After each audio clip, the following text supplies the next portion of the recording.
Tempo fa, ma anche adesso, in alcune zone del mondo, quando un bambino nasce mancino, viene costretto, soprattutto a scuola, a cambiare mano e deve sforzarsi a scrivere con la destra. Come se essere mancini fosse un qualcosa di sbagliato, quasi un errore della natura, al quale bisogna porre rimedio.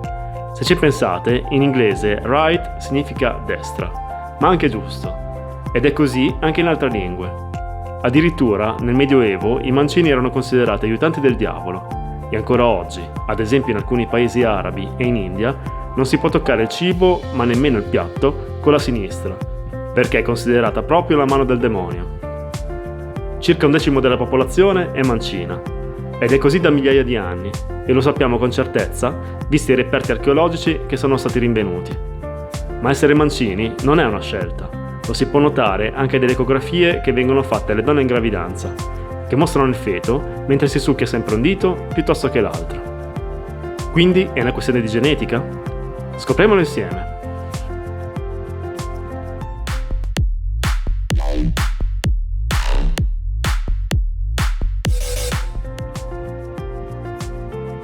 I gemelli omozigoti, identici in tutto, possono essere uno destro e uno mancino. Se hai il padre mancino e la madre destrorsa, hai il 17% di probabilità di nascere mancino, e la percentuale si abbassa al 10% se entrambi i genitori hanno la destra come mano dominante, ma non si azzera. Sembra quasi essere un caso, anche se i genitori determinano comunque la percentuale delle probabilità.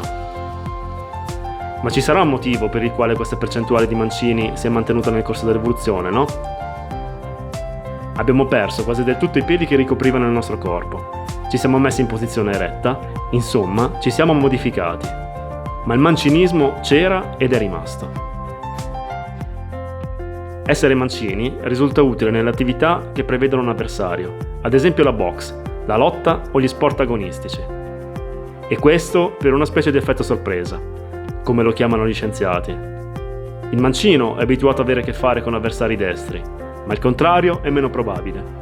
Ed ecco l'effetto spiazzante del trovarsi a gareggiare con qualcuno diverso da te, al quale non sei abituato e del quale fatichi a prevedere le mosse.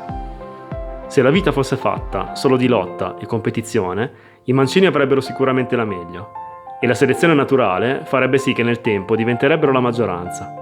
Ma visto che ai giorni nostri non si parla solo di competizione, ma anche di condivisione, più o meno, non è così.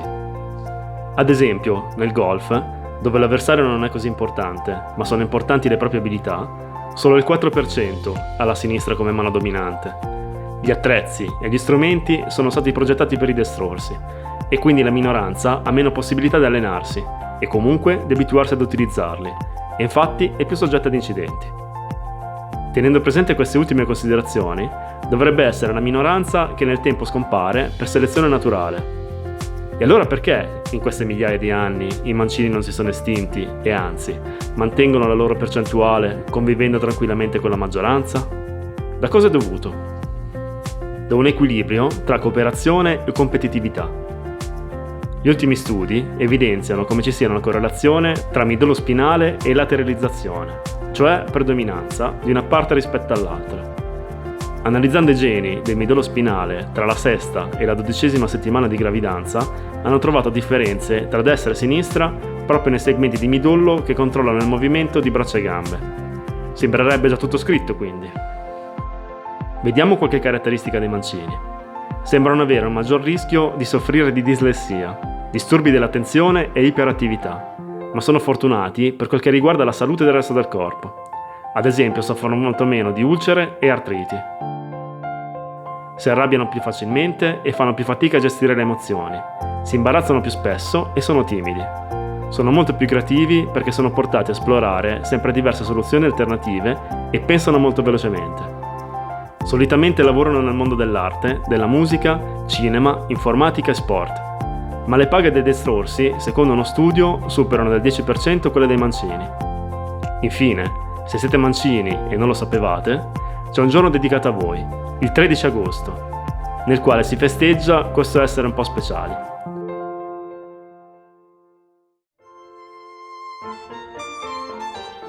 Studi, considerazioni, teorie, percentuali, lasciano il tempo che trovano. Prendete le redini della vostra vita. Con quale mano non ha importanza, basta che le teniate ben salde.